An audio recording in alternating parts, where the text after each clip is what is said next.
Coming up on this week's episode of The Clinch, we speak to EFC middleweight champ Yannick Bahadi from Birmingham, England, to talk about his sterling achievement in becoming the most hated man in the history of African MMA. My colleague Ronald Masinda heads to Gardens in Cape Town to check out Pride Fighting Academy and profiles the most successful coach in the mother city, Mouneimne. And Cyrus Fees joins us all the way from Tennessee to chat about his globe-trotting start to 2017 and what he's looking forward to the most when EFC kicks off here in Joburg in March. So welcome to The Clinch.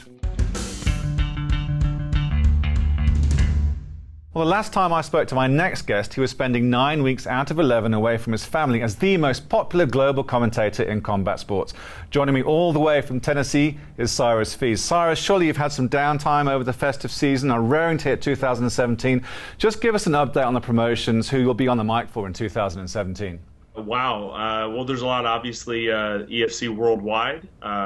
It's my favorite. I got to admit, I have a little bit of bias. I love you guys in South Africa. But also Brave Combat Federation, doing some work with them. Signed up with a company called Phoenix FC based out of Lebanon. I'll be working with them as well. I just did their commentary for their first show. I'll be doing their next one April 29th.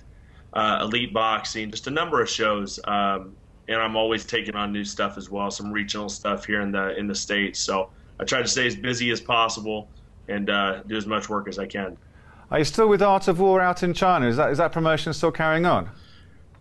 So, yeah, I mean, they're just kind of in a holding pattern right now. They are still carrying on, but it is the MMA business, and things change very, very quickly, as you may know. So, yeah, right now they're kind of in a holding pattern. I think they're restructuring everything, but hopefully they'll get back on their feet and get things rolling sometime early here in 2017. But I'm still employed by them, just waiting on the next show.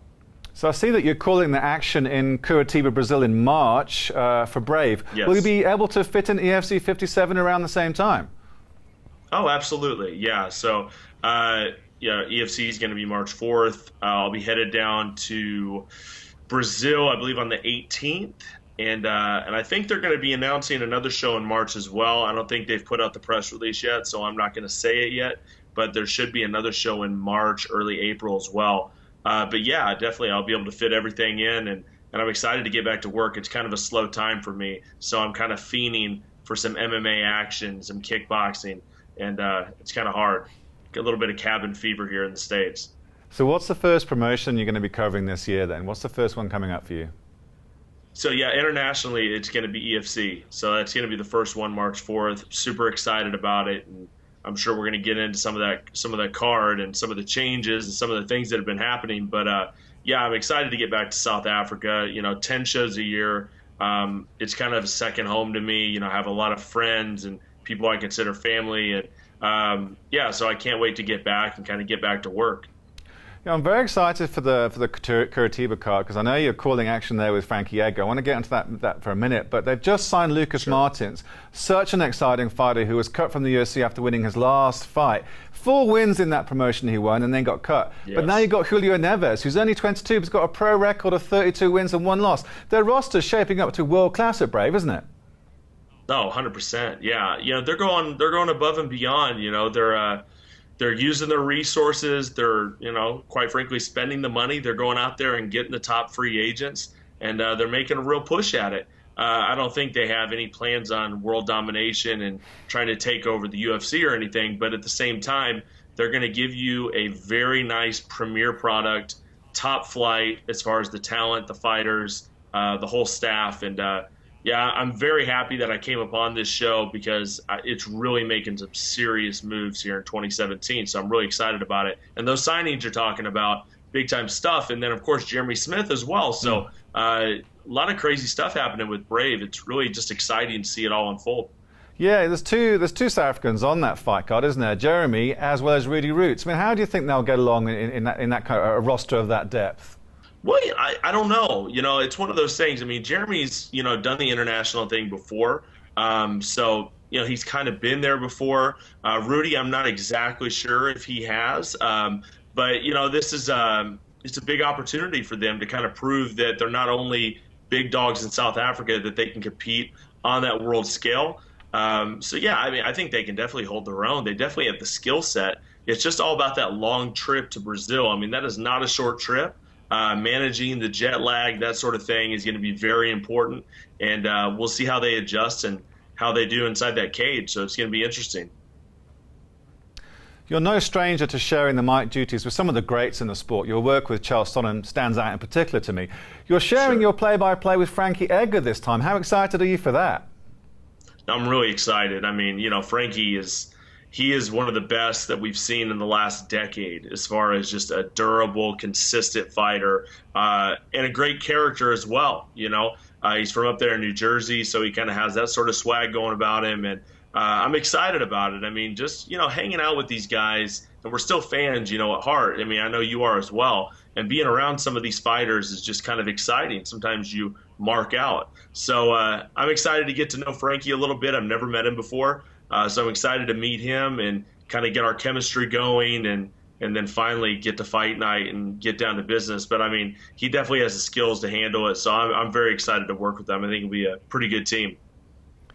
Is it a one-shot deal with Frankie Edgar, or has he agreed to a multi-event contract? Do you know? I don't know that he's agreed to a multi-event contract. I know he has a great connection with KHK MMA. That's been a big sponsor of his for quite a few years now. So they have a very, very good relationship. And I know that, you know, Brave would love to bring him on a regular basis. Obviously, that'd be a big feather in the cap for the organization and going forward with the broadcast. You know, I can't carry the whole load, you know, being the superstar and commentary. So it's nice to kind of share that with somebody else. But all kidding aside, that would be really huge to have Frankie on all the time. I think it just kind of depends on his schedule and what's going on with his fights. Well, let's move it back home then. How amped are you for EFC 57 here in Johannesburg on the 4th of March? What are you looking forward to the most on that card? I mean, yeah, obviously I'm looking forward to that main event. How can you not get excited? Yeah, there's certainly a lot to talk about there, but there's going to be a lot of changes this week to that fight card with Nkazimula Zulu's car accident. So check our Facebook page, The Clinch, or our Twitter account, The Clinch TV. Also, I know that, Cyrus, you're a big fan of the heavyweights, and some great heavyweight clashes come on that card. Elvis Moya comes back to fight Mike from Mouneimne, and our good friend Vessel Mostet is taking on Tiny Mustard from the UK. I mean, some great heavyweight fights on that card too. Oh, yeah, I love it. Yeah, I absolutely love it. You know, I love the heavyweight fights, and I've made no secret about that. I've talked about it on my vlogs. I've talked about it to everybody in the EFC, and there's some people that kind of disagree with me sometimes. But I think at the end of the day, the fans want to see the big guys go to war. They want to see them bang. They want to know that within 1 or 2 seconds, the fight can be absolutely over. And then every once in a while, you get an absolute war like we saw with Elvis and Andrew. So, you know, you just never know what you're going to get out of the heavyweights, which makes it so exciting. But yeah, I think Vessel is a big step up for him, taking on Tony Mustard, obviously an international fighter. He gets to test himself against that. And then and the same thing with Elvis and Mike. I think it's a huge step up for Mike from Mouneimne, and he's really impressed us as of late. But Elvis is that guy. I mean, he put in a once-in-a-lifetime performance against Andrew Van Zell. He lost. Kind of reminds me of the Chael Sonnen, Anderson Silva thing. He went that close to getting the win, and then he lost. So you got to believe that he's going to be hungry to get the win, get back on track, and then, of course, get that title shot as soon as possible. So, yeah, there's a ton of stories there, but it's the heavyweights, man. These guys can knock you out just like that. How can you not love it? Plus, they have a ton of character. Yeah, they're fantastic guys, and they are indeed very interesting personalities. You're going to see a lot of South Africa as an American this year, aren't you? Because EFC is going to be going to Pretoria, Port Elizabeth, to Durban, to Cape Town, back to Joburg. I mean, you're going to see a lot of the country. Yes. How amped are you for seeing the rest of this beautiful country, Cyrus?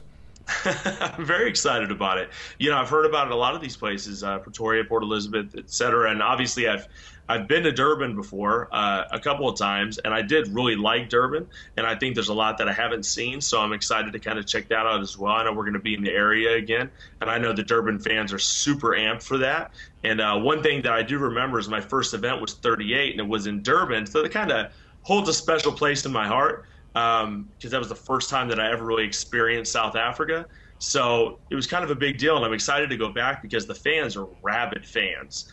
And obviously anybody that's watching this knows the history of MMA in South Africa basically started in the Bluff, in Durban. So it's a big deal to go back there. So I'm really excited about that. But yeah, I love seeing the entire country. And the more I see of it, the more I love it, and the more I love the people. And the more I come back to the States, and I tell people, you got to go to South Africa. You know, if there's one trip you make, I know you've probably never thought of ever doing it, go to South Africa. Trust me, you'll love it. So, yeah, I've totally become a believer over here, 100%. Well, Cyrus, we really appreciate your time. We know it's 4 o'clock at the moment in the morning in Tennessee, so we really appreciate you coming. I'm trying not to wake up my kids. Trying not to wake them up. We'll leave it there, Cyrus Fees. Thanks so much. We look forward to seeing you in March. We're going to have you in the studio and we'll chat some more, my friend. Thank you so much indeed for joining us, Cyrus. Absolutely. Thank you, Simon, and keep doing your thing here on the Clinch. I love it. Cheers, buddy. Thanks very much. All the best. Thank you, buddy. Well, the fighting scene in Cape Town has been on fire these past few years, with a burgeoning amateur scene and a whole host of EFC stars coming up through the ranks, and fans that are among the most demanding and appreciative in the country.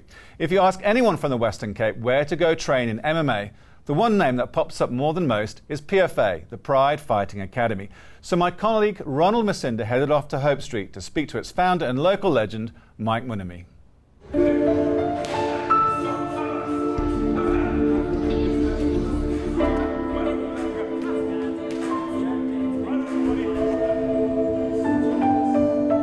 The road to success is one filled with many challenges for prize fighters.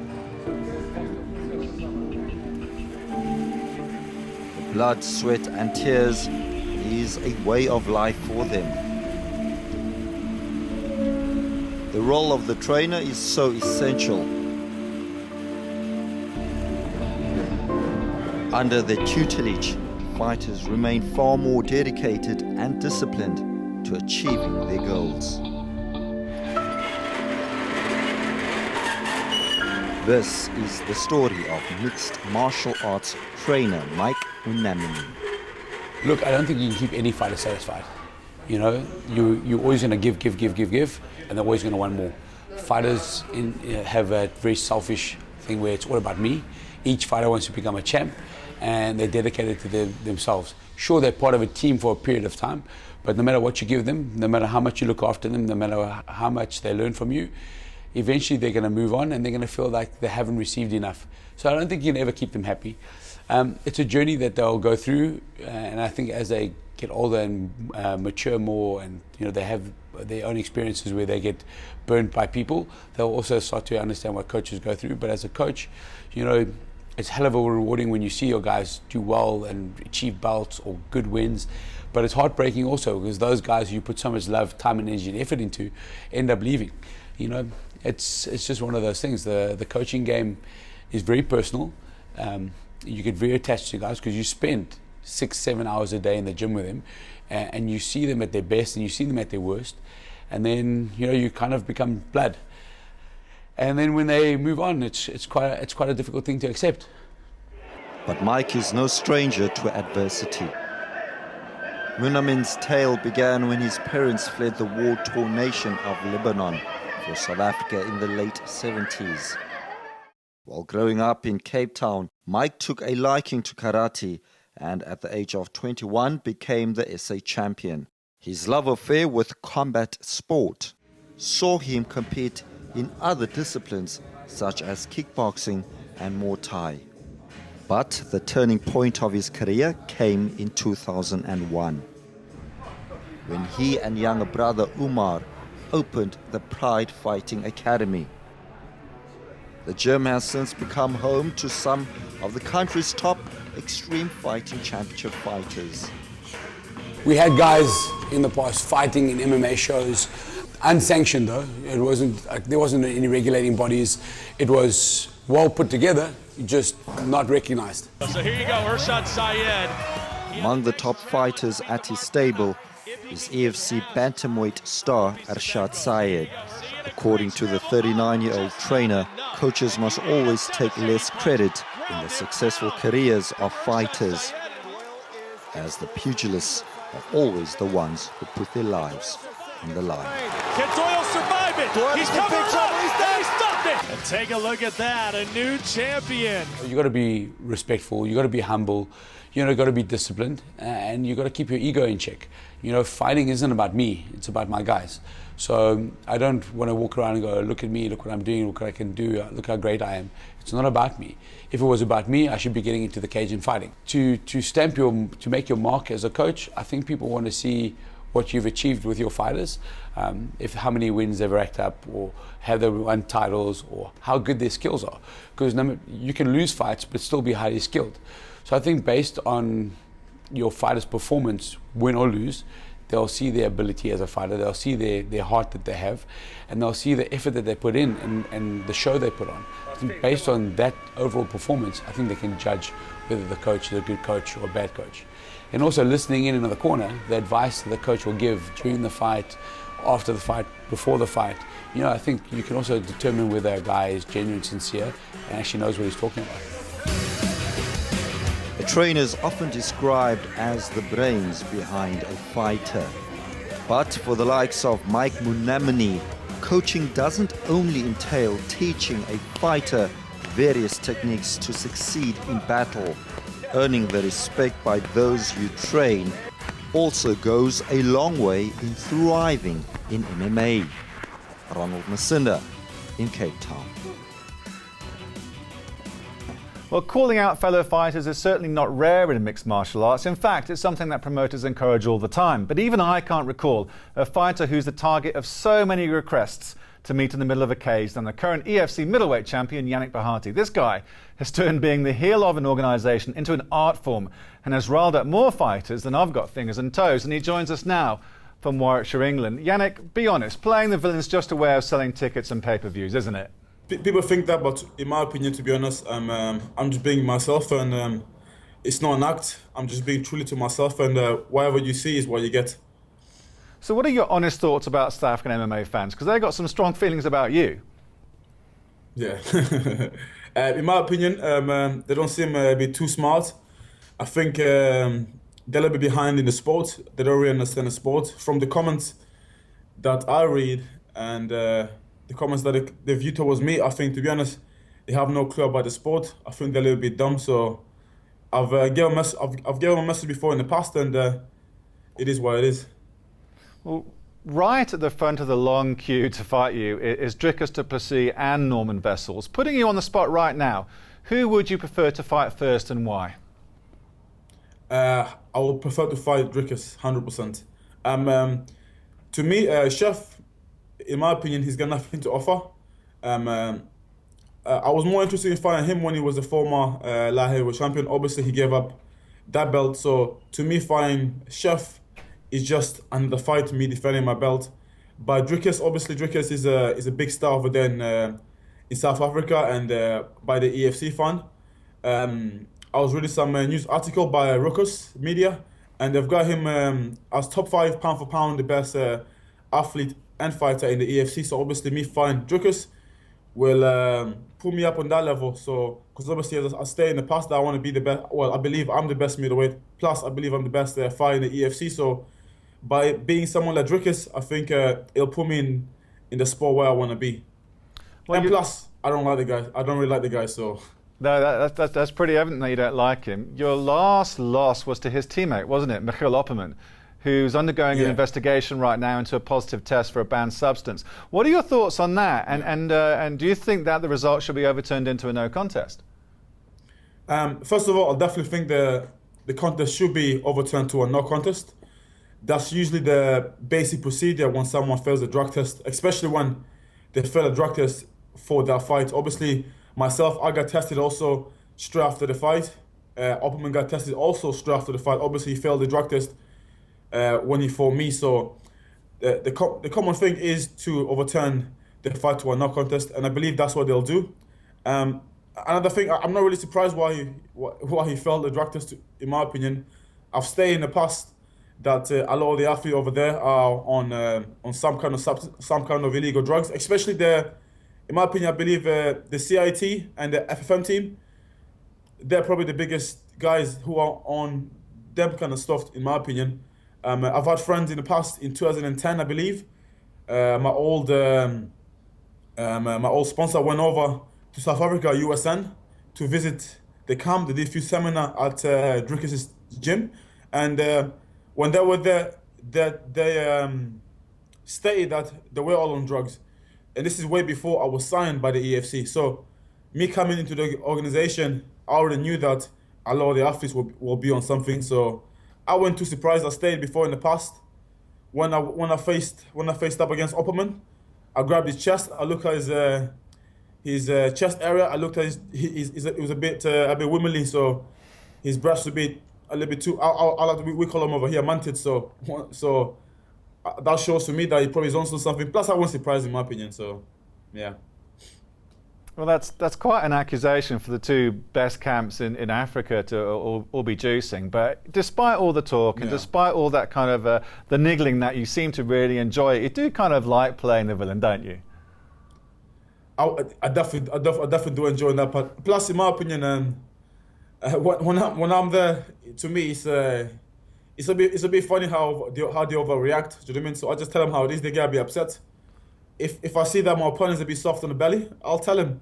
If I think he's mentally weak, if I think he's a bit scared, I'll tell him, because, to my opinion, I find it a bit amusing, to be fair, with the reaction that they give me once I state my facts, to be honest.